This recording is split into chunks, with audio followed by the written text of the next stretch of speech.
Welcome to Born to Serve. I am Charles McFall, and we are on the We Serve Network. And everything that we do here on We Serve is focused on people and the stories of those who serve others in humanity.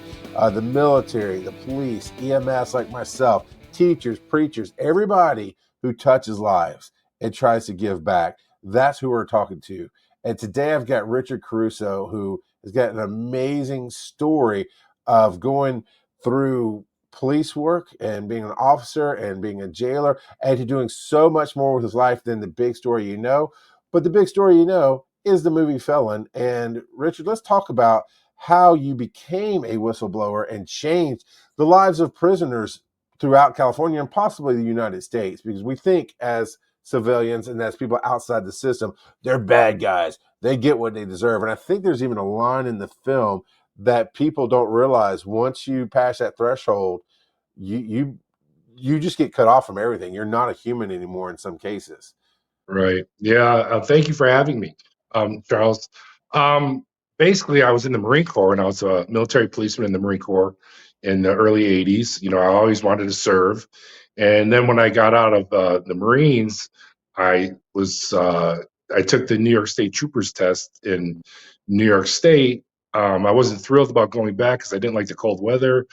But then I saw what they were building, or what they were paying correctional officers in the state of California in the mid '80s, and a lot of them were making $100,000 a year. And I'm like, wow, that's that's more.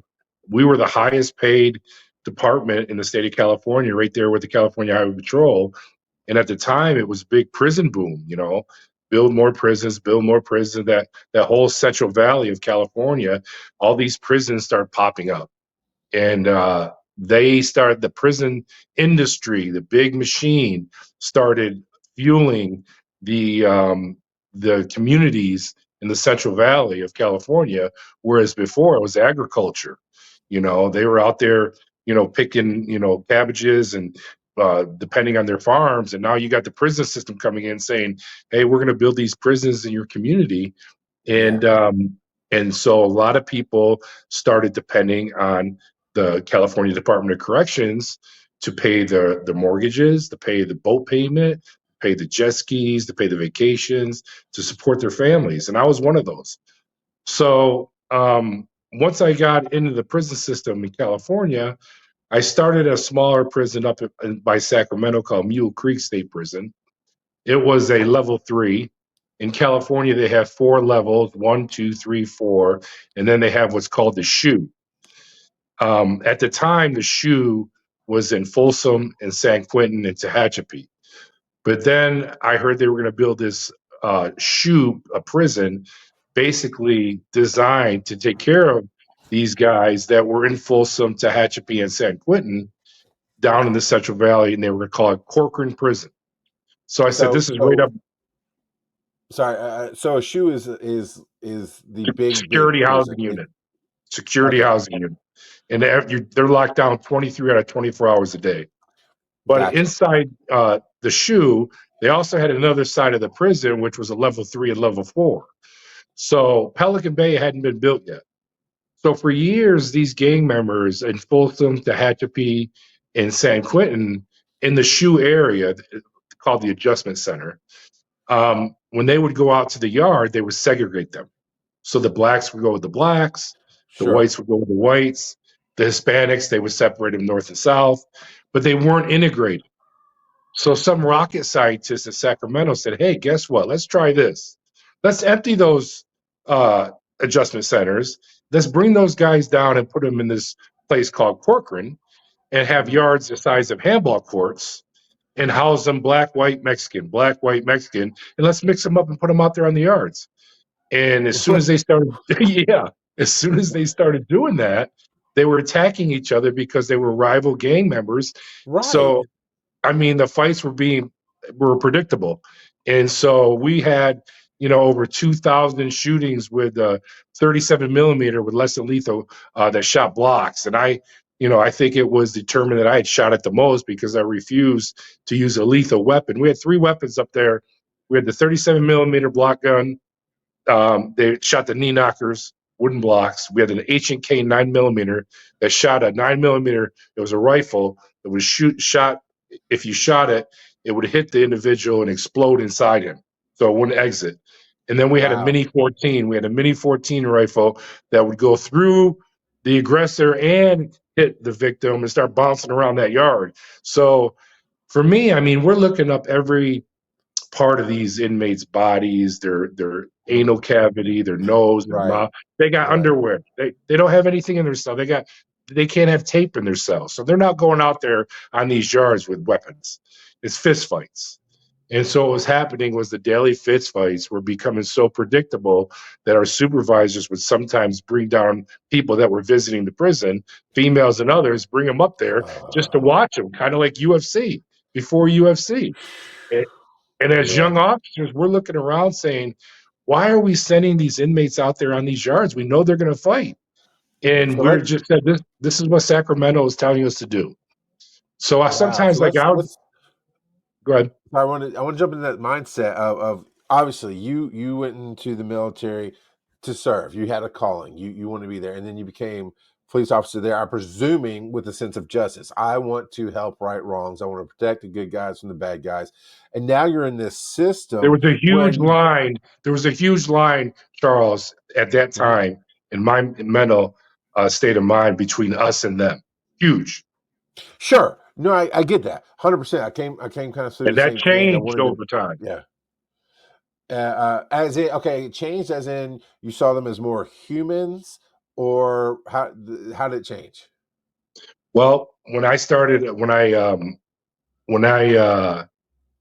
at Corcoran after I left my first prison, so in 1989 when I was at Corcoran, my brother had got arrested in upstate New York, and he had never been in prison before. He was a nonviolent drug offender, and I started looking at these guys saying, I started seeing my brother in a lot of them. You know, like what would I be putting my Okay, brother out there on that yard to do battle?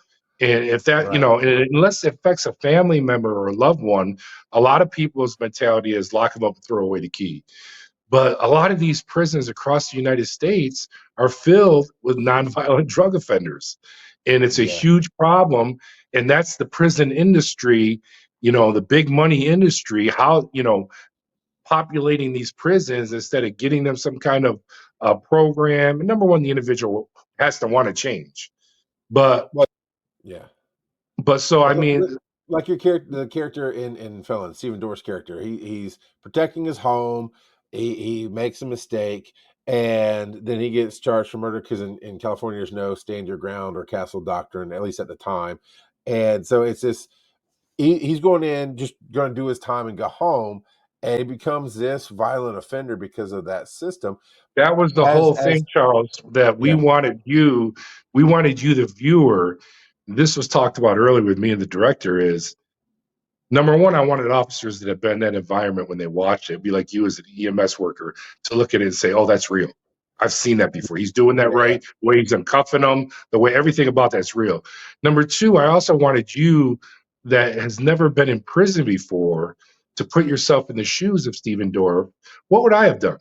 You know what I mean? I'm yeah, not a criminal. I would have defended my family, and now look where I'm at. This war yeah, zone yeah. basically gladiator fights. And how did I end up here? That's why, if you remember him pounding on the wall saying I shouldn't even be here, um, Yes, that's a scene yeah, that I created. That we wanted the viewer to walk out of the movie saying, looking at his wife, saying, "Wow, that could be me. If something happened to us walking through yeah, this parking lot and I defended you, and that could be me." And so that was our goal, yeah, is to grab the viewer to say, all these guys in prison, you don't drink the Kool-Aid. They're not all murderers, child molesters, and rapists. You got a lot of non-violent drug offenders in there, and like my brother. And um and so for me, it really skewed the line of us and them to where I started looking at them saying, are we doing the right thing here? mm. And that's got to lead to stress and sleepless nights. I learned in my profession, to a point, the way you treat somebody is the way they respond back. And in EMS, you have frequent flyers, right? You have people who just call all the time.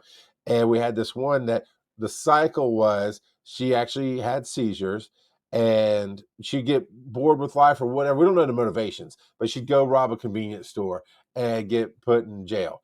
And she'd go to jail for a while, get tired of being in jail, stop taking her seizure medication, have seizures. We'd go run the call, take her to hospital. Of course, jail doesn't want to pay for it, so they release her, blah, blah, blah. And it's just this vicious cycle. And many medics around me essentially emotionally abused her, like, oh, you again, just treat her like trash. And I followed suit, much like I'm assuming you did with the jails or with the prison. And then what I learned later, as I kind of went through that same journey you went through, and going, wait a minute, if this was my grandma, if this was my brother, if this was somebody else, and I started treating her like a human. And when she knew I was arriving, I mean, it's obviously if you're in medical, whatever, you wake up, but she'd be cool for me and then be trash for other people.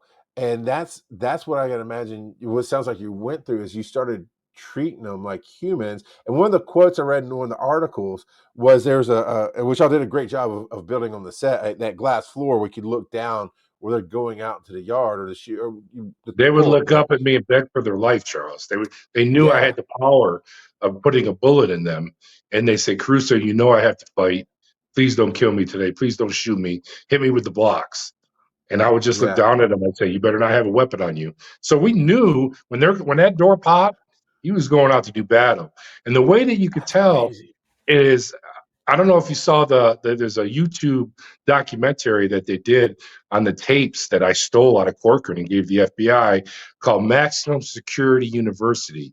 If you go on YouTube and watch that, you'll see actual fights that happened inside my unit where people were getting killed and shot. And the difference that you'll be able to tell whether you know the officers knew they were going to fight is you'll just see a couple people out there where they're popping out the fighters. But if you see like 18 inmates out there, then shit could go bad and then they didn't know. But if you just see like 4 people out there, they're bringing down 2 cells and you see one charge in the other, they know it's going to fight. They want to Yeah. get it over with, get the paperwork Mhm. over with in the morning so we can cruise into the afternoon. But getting back to what you were saying is, I travel the country and I advocate for our first responders and our military, our heroes, people like you doing what you do. And, I have these discussions with law enforcement. I had an officer recently tell me, you know what, I've been to this. We had this guy, we gave him Narcan 3 times in a 12-hour shift. And I'm like, Right. and I said, listen, I go, this is your job. If you don't want to do this job, you need to find something else. He goes, and so, like you Exactly. say, what happens, Charles, is that we become desensitized. We Yeah. become desensitized to you're dealing with the human element. And I'm not someone who's a Bible thumper, or I'm not someone that is soft on crime, but I do believe in God.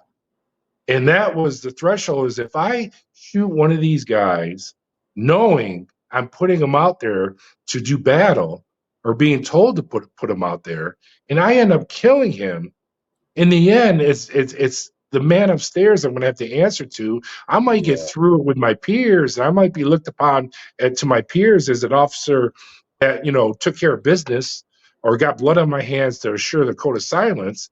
But what about mentally, that I'm going to carry that burden the rest of my life? And I was in the position in that gun. If you do your homework, I had the most shootings with that 37 millimeter than any officer, because I've refused. They wanted me to shoot a real round down range to send a message saying that if you shoot one of these guys, they're not going to come out here and fight. They're going to be scared of you up there. They're going to see Caruso, and we're not going to come out and fight. I said, I'm not shooting somebody with a real bullet unless I'm protecting the life of another. If I shot those blocks and they didn't Mhm. stop, then I would protect the life of the other. All I had to do in my reports is put the line in there, right in the line. I feared great bodily injury was about to occur, necessitating me using Yes. the 9 millimeter or the H&K, and all of a sudden it's you're good, no problem. Yep. That's all you had to do. Yeah. And so Mhm. the problem is, can you live with that? Can you live with that? And for me, Right. coming forward, enduring the hell that I have endured throughout the years, initially coming forward, I didn't realize, Charles, the effect that it had on the good officers, on the good people in law enforcement, on the Demoralizing, public. right? And, I've had officers come up to me. I just spoke in California at the Marine Corps birthday at Arlie Ermey's brewery. And his brother, I was one of the guest speakers. And I had an officer from Corcoran said, I traveled here to see you. I wanted to meet you. And, these officers that had nothing to do with any of that abuse now face the repercussions of the few bad apples.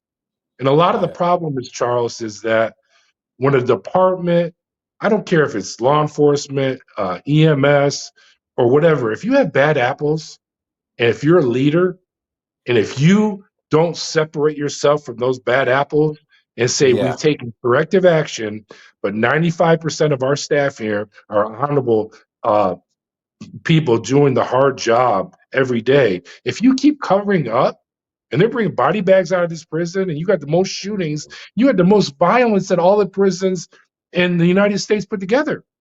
And that was a statistic from A&E investigative report said at Corcoran at that time, they had more violence than all the nation's prisons put together. So if that's not a red flag to Sacramento to say, we got a problem. But people ask me, why do you think they let it go on? And part of that, Charles, is because I believe it was such a big, huge billion-dollar industry where prisons were just being built all over California. And now you see the same thing in New York and other states, is that we have to put fear in the public to get that money.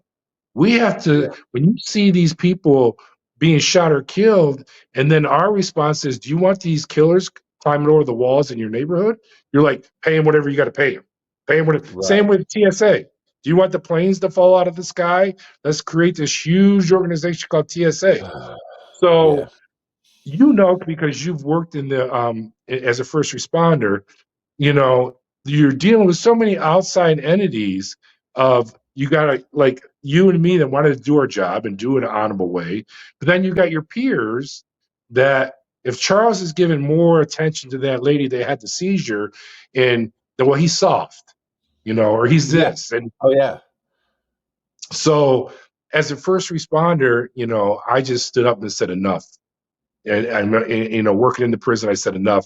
I'm going to kill somebody. I'm going to have to live with it. And I went up my chain of command. I was a good Marine, and I went up my chain of command, and they told me to keep my mouth shut. So I started stealing stuff out of the prison, Charles. I started stealing all the videos that if you watch Maximum Security University, all those videos and reports and pictures, and I started taking them to my house, and I was going to hand them over to the FBI. And so the FBI contacted me and said, Richard, we know who you are, and we know you got evidence of wrongful deaths at Corcoran State Prison. Can we come to your house tomorrow? And I said, yes, of course, because I was turned away at my prison. But at my prison, my warden has always been there for me. And, we had almost 6,000 inmates at the time there. And staff, we probably had about 700. That's divided by 3 shifts.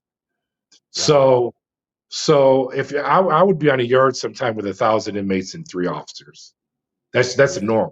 That's a norm. We don't have weapons. And so I remember, my warden had always been there for me on everything. I'd never been, they'd always had my back. But I got a meeting with the FBI tomorrow. I'm about to bring the house of cards down. And I left my post. I went up to the main building. I knocked on the warden's door, and his eyes got big. He saw me and he recognized me immediately. He told me to come in. I said, sir, my whole life has been law enforcement.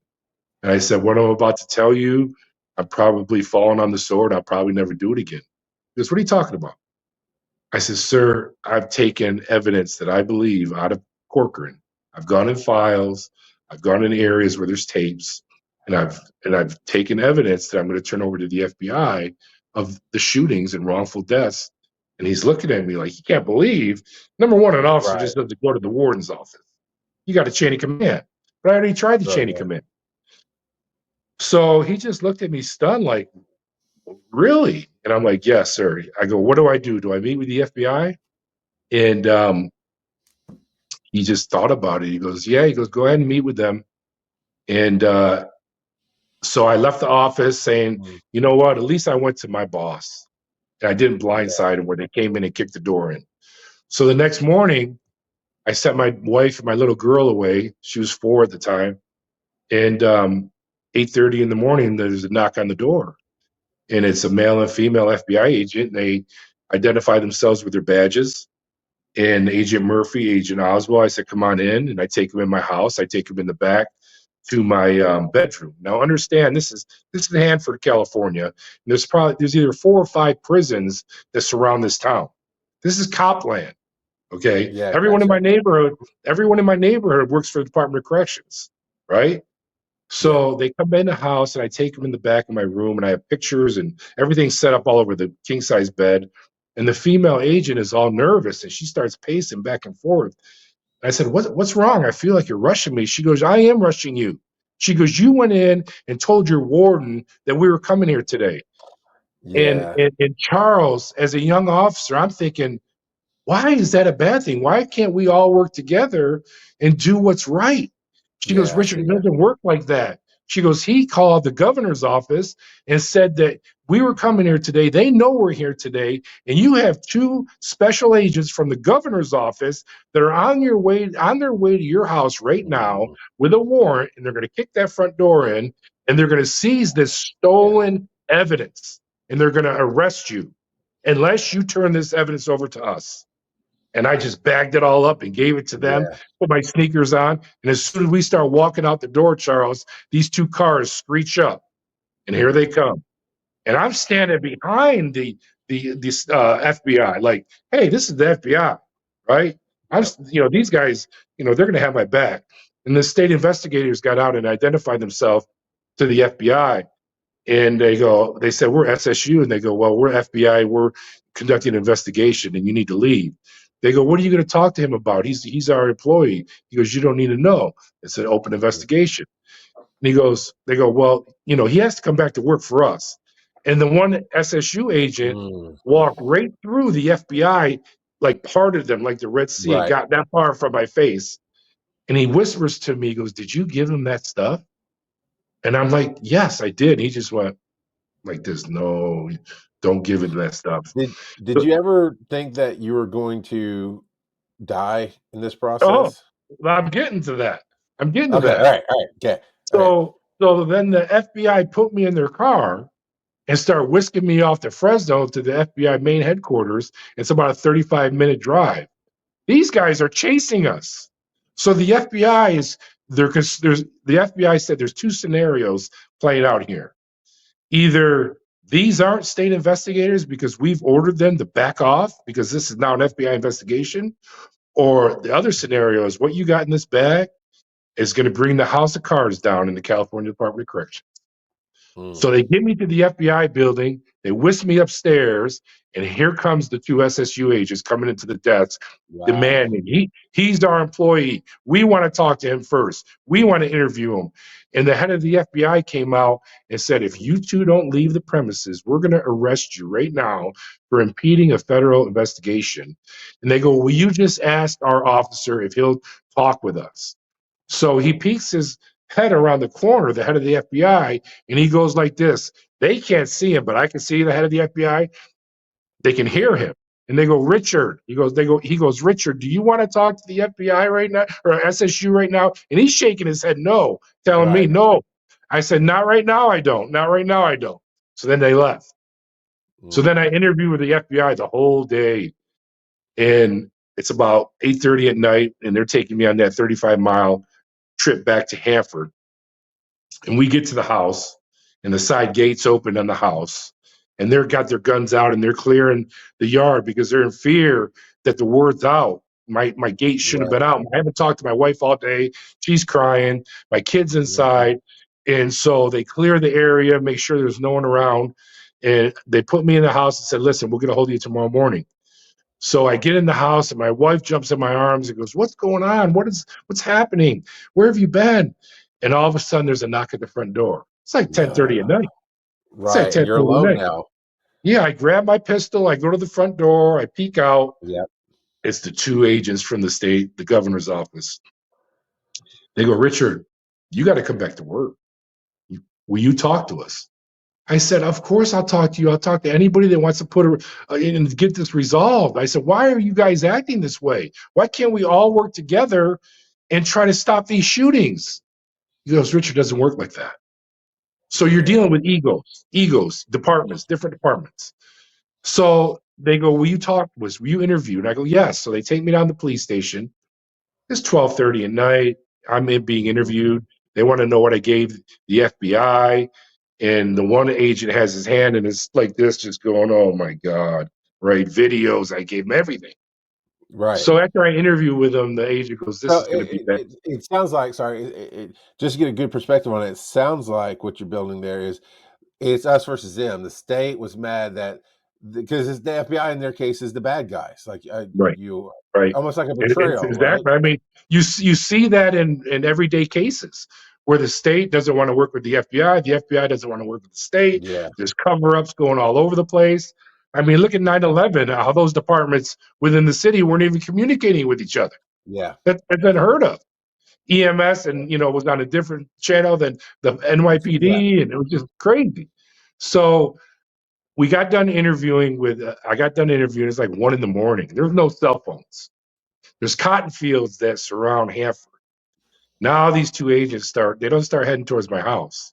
They go out to a cotton field and they got me in the Oh, back seat. And this is the time I'm thinking they're gonna shoot me in this cotton field. So we pull up to this cotton field. I go, what are we doing here? And I look out the door and there's a payphone there. And I said, one agent gets out and goes to use the payphone. I can hear him talking. He's talking to the governor's office. The governor's been on standby this whole day, Governor Wilson. And because Wilson was about build more prisons, build more prisons, build more prisons. sure.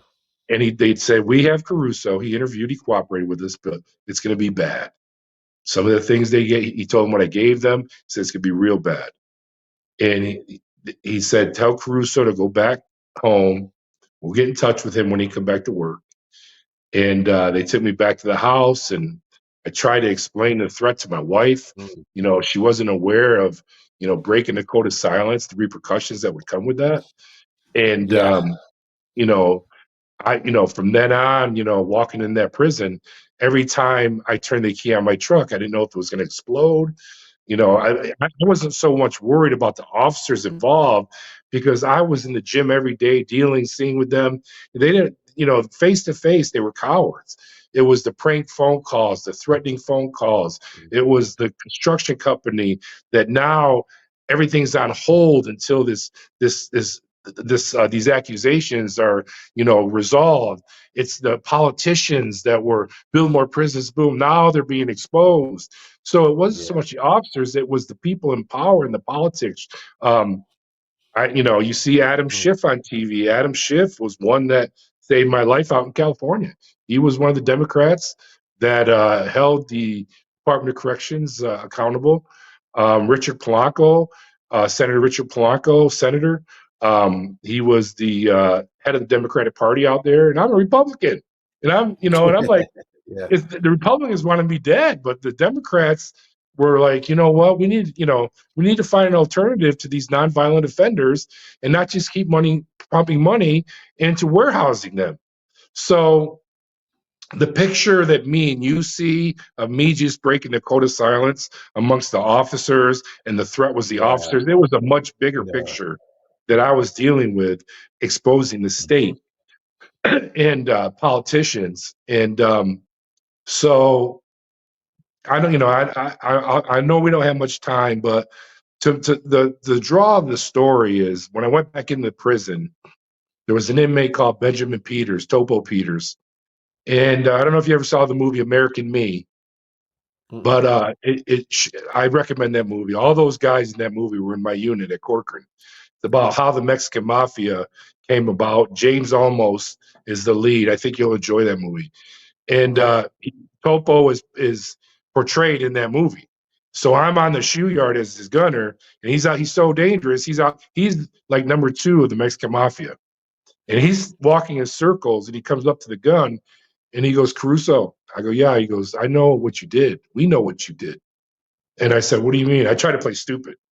Sure. He goes, "We know what you did." And he goes, "Nothing's going to happen to you." He goes, "We know they got a hit on you." He goes, nothing's going to happen to you. So in my mind, I'm thinking, look at this. The bad guys, the guys that everyone, the people say are the terrible ones. Those were the ones in the end that ended up allowing me to survive in that environment, survive in my community. And then I fast forward 18 years, Charles. You ever see the movie Training Day? Yeah. Uh-huh. Okay. Remember that neighborhood they were in called the Jungles in LA? Yep. There's a scene there where Ethan Hawke is in the bathtub and those gang members are going to kill him. And they pull a wallet out of his pocket. I'm there in that neighborhood doing something for Prince Harry for veterans. Okay. I'm packing up my vehicle.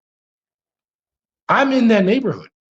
This Mexican mafia member walks up on me. I see the handprint of the Mexican mafia. I identify him. I'm talking to the Reaper right now, right?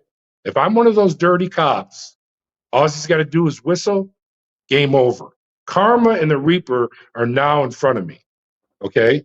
He goes, what are you doing in our neighborhood, homeboy? I said, I'm doing something for veterans. He goes, oh, right on. I go, you've done time in California? He goes, yeah. I go, where? He goes, I was in Corcoran Shoe. I go, you were in the shoe, huh? I go, me too. He goes, what's your name? I said, my name's Caruso. And he dropped his shades down and he comes at me. And I don't know if he's a stick me, hit me, and he grabs me and he kisses me on the cheek. And he goes, do you know what your name means in this neighborhood? I go, hold on, can I get my video camera out? I videotaped him because no one would believe it that Karma was standing there. And let me ask you, brother, why do you know my last name? Your last name came into our hands by the way of what you did for, how would you say it, the way things were going to be established. What you did was, men were dying, just regular men, men that had wives, men that had children, mothers and fathers, but at the same time, these men knew and they were ready for the fact that if they died, they were ready. That's just it. They were ready. They accepted it. I'm going to die for this cause. You know what I mean? You can't live until you're ready to die. They were soldiers inside that environment, and that's what they had to do to exist. So when I said my last name, why were you Caruso, surprised? Yeah. Why were you surprised? Oh, Caruso, man, that was a dude that went to bat to the FBI. I mean, we all know that name, Caruso, man. They call him the leopard. Why the leopard? Or actually, let me take it back. It's called the cougar. Well, because the cougar is the one that he was able to go in there with the desire or the fierceness to go and tackle this thing. I mean, what individual would go against the CDC? Come on, man. Nobody's going to go against the CDC. That's a powerful organization, as there are other powerful organizations. But this man did that. And, we're grateful because not that the doors don't open anymore, but the way they were, everybody knows it was a game, man. It was, how much for this guy? This dude over here, is he going to win this guy? It was a gladiator school. It was literally... Those days are gone there now, brother. You know what I mean? Yeah. Those jars are shut down and many lives have been saved. Really, you helped the outside. You helped our family members out that they would get their husbands back or their sons back. I mean, we were sold out to what we were doing. We know nothing more but I go, this is unbelievable. All these years, and they still remembered. They still remembered. So for me, I used my platform like I had today with you, and I network across the country by talking to troubled youth, talking to veterans that are hurting, that are in dark places. And I use, if you want to talk about Hollywood, I'll hook you with Hollywood. If you want to talk about gangs, I'll hook you with gangs. If you want to talk about Marine Corps veterans, I'll hook you with that. I'll hook you, and then we'll talk about how can you change your life. That not everybody's bad. The system isn't all bad. 99% of the people out there are doing the job right. It's a dangerous job on both sides of the street, but it's all about choices and consequences. It's about the dissolving Yeah. of the two-parent home, and where that young man growing up in that home doesn't have a father, and mom's working 2 jobs, or mom's on crack or whatever, or mom's having 5 kids from 5 different guys. And as he walks in that neighborhood, he's walking amongst gang members, and he either has to adhere to them and learn how to get along, or join them. But you want to talk about PTSD? Some of the violence that these kids see in these neighborhoods across the United States. I mean, you talk about PTSD. These kids got PTSD. They got that fight or flight mentality. So when they see this big white boy wanting to talk to them, they'd automatically think cop. But Sure. it's all about who introduces you to them. And usually I'll have one of their mentors, a bishop or whatever, introduce me. Like recently I spoke in Conway, South Carolina at a church, and it was all troubled youth. And he put my 60-minute tape on. Then he put the trailer to Felon. And when I came out there, those young black kids were looking at me with their eyes like this, like, wow, he gets and they allowed me. They allowed me to Yeah. talk to them. And my philosophy was that I told them, I said, what don't you see in here? And they're looking around. I said, I'm the only white guy here. I said, what else don't you see? And they're looking around. I'm like, where's all the fathers? I go, all your mothers brought you in here to listen to me. And I said, that's a problem. If you don't have a positive male role model growing up in your home, they gravitate to their coaches, they Yeah. gravitate to Yeah. their pastors, they gravitate to the military to have structure. But guess what, Charles? They gravitate towards prison because structure is in prison. Structure. And I would get these young men and they would thrive in that structure. Yes, officer. No, officer. They're running their game. But when they come out of that cell, I'm going to have them make their bed. I'm going to have them tuck their shirt in when they come to chow. I'm going to be their dad. Yeah. So when you give them that structure, so a lot of people say, what's the answer, Richard? I say, well, number one, prison still has to be a deterrent. But at the same time, when you get a nonviolent young offender, say he got caught with drugs or whatever, you can't just lock him up and throw away the key, because once you put that X on them of felony, their life is over with. But if they're a nonviolent drug offender and say they do 3 or 5 years, the worst thing you could do is take someone's hope away from them. And if you put them back into that same gang infested area, they're going to come back. They know they want them to come back. It's big, big money. Okay. But if you say, listen, we have this program in Nebraska, it's a 9-month trade program. You can either be a welder, a plumber, or this. And if you go there and you get your certificate, we're going to drop for this one. This is your one chance. We're going to drop that felony down to a misdemeanor and give them an opportunity to have hope. Then you can change the system. But if you're going to deal with a young kid or whatever that doesn't fear consequences, doesn't fear prison, doesn't fear getting in law enforcement's Sure. face, spitting on them, then you have a dangerous individual there. And he's going to do his time and come back to the street and be more of a danger. But if you give them hope, then, and if they mess that up, that's on them. But I just believe that we all gravitate towards that family mentality. But if you don't have a family in the home, a lot of the families are military brothers and sisters, or the Yeah. gangs, or the people at work. So It's that human connection there. We're not born with love. We're taught what love is. Like we know the feeling connect, but we look for that connection from the moment we're born. And when you're talking about the gang members, they're giving them connection. And the structure gives us the unknown is the scariest thing to human beings in the world. Is just not knowing. That's why on the other side of the prison, it's why throw away the key. We're safe because the unknown is, well, what will that person do? But we got to take that chance. And it sounds like that is really what you bring to the table with everybody. Is you find that human connection on whatever level you're talking to, whoever you're talking to, and you're showing it. And I love that you're doing speeches and you're connecting with humans. Do you do any kind of advocacy on the other side with laws and with politicians to say, hey, no, you've got to change. The systems break people. We need yeah, people to break the system. yeah, I Do you have done work with that. any of that? I've done that when I testified in front of the Senate in Mhm. California, and it changed the Department of Corrections forever. That new shooting policy came down. They extended the academy. They require polygraphs down for new hires. So, I mean, it changed the whole system after the Senate hearings because of what happened. And so, I guess I want you to remember me by just saying, as much bad stuff I can sit here and tell you about, it would probably put a lot of fear in you of what I went through. But I would rather leave you with as much Yeah. of the bad stuff as he's been through. He still wants to give back because he realizes these kids out there are doing a dangerous job as EMS workers, as law enforcement, and our military.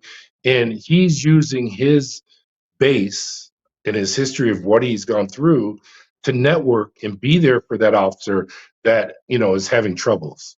I pick up the phone in the middle of the night and talk to these guys, and I'm honored to have their trust, because once you lose that trust, or you get on these podcasts and start telling one lie, that distinguishes your whole credibility. And throughout the Yeah. years, I've had a lot of veterans, a lot of law enforcement officers and first responders come back and say thank you. I was in a dark place. I'll give you an example. 4 years Yeah. ago, I'm down in Florida, and this Marine gets a hold of me, and he says, Mr. Caruso, can I talk to you on the phone? I'm like, Mr. Caruso, you're my Marine brother. He called me Richie, right? He goes, well, will you talk to me? I'm like, yeah. He goes, so I call him, and he's in Texas, and he says, my name's Larry, and I came back from Iraq a couple years ago, and I'm working here in Texas, and it's like Groundhog Day. There's no leadership by example out here in the civilian world. I get up in the morning, Richie, I get my coffee, I go on Facebook just to look at your page because I see you putting your arms around our brothers and sisters, and it lets me know that that's still out there. And I said, Larry, I said, I do nothing special. I said, you can do the same thing. It's just a matter of giving someone your time, and that time might help them in some way. He goes, well, if I come up with something, will you help me? I'm like, sure, I'll absolutely help you.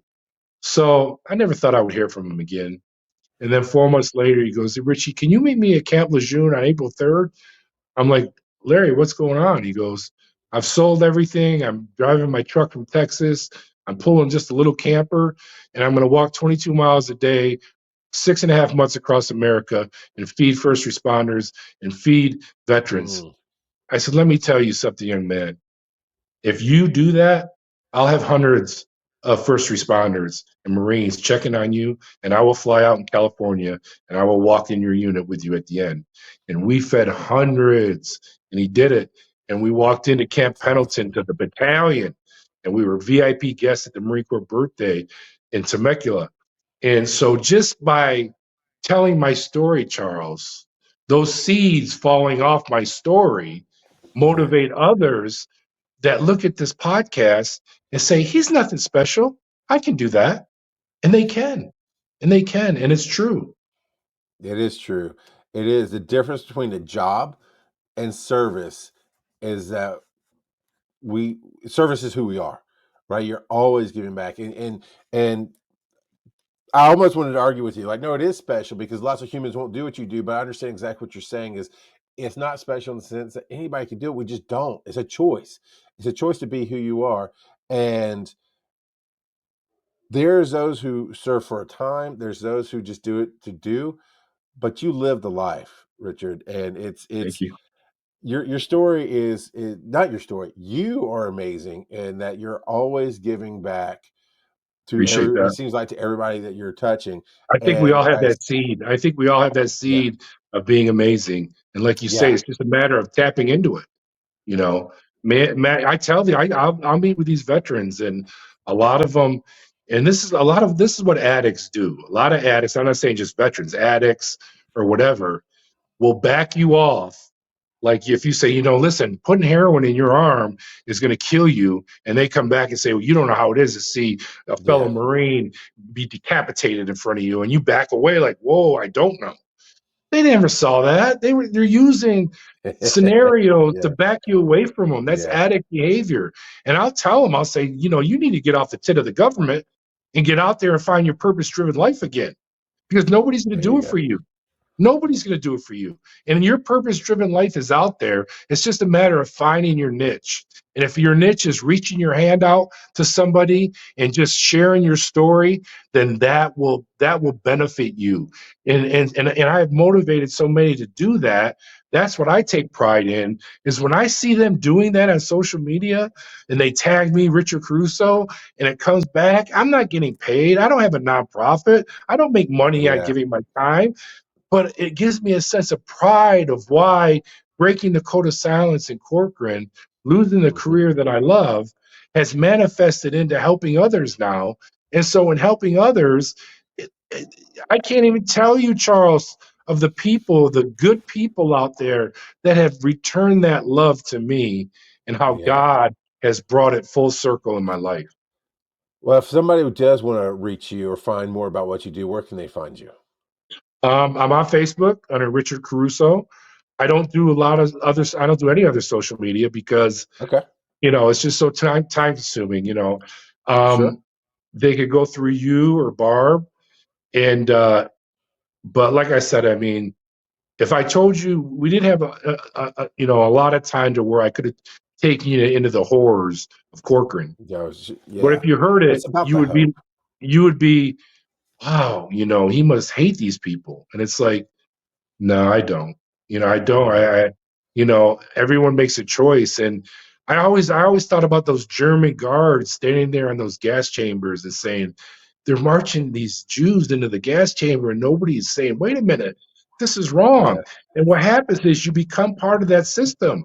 You become that big money, and you're maybe years later when you see and you look back, you say, "How awful," but we were just so much part of making as much money as we could, that we sold our souls to the devil for that money, into where I was put in a position of, okay, now you're not just watching over these inmates, you got weapons in your hands and you could kill Yeah. these inmates. Is you can justify the killing. Matter of fact, they want you to get blood on your hands, but can you justify it with God?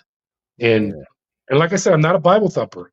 And I got checks on the negative side of the Mhm. negative side of the chalkboard, but I got a huge check on the positive side of that Yeah. chalkboard. And so that's what I do, I hear you. Charles, is I have good people like yourself that invite me on their shows and allow me to tell a little bit about myself.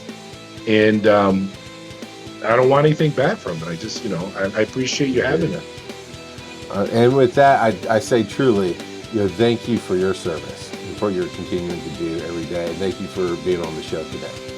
I appreciate it, Charles.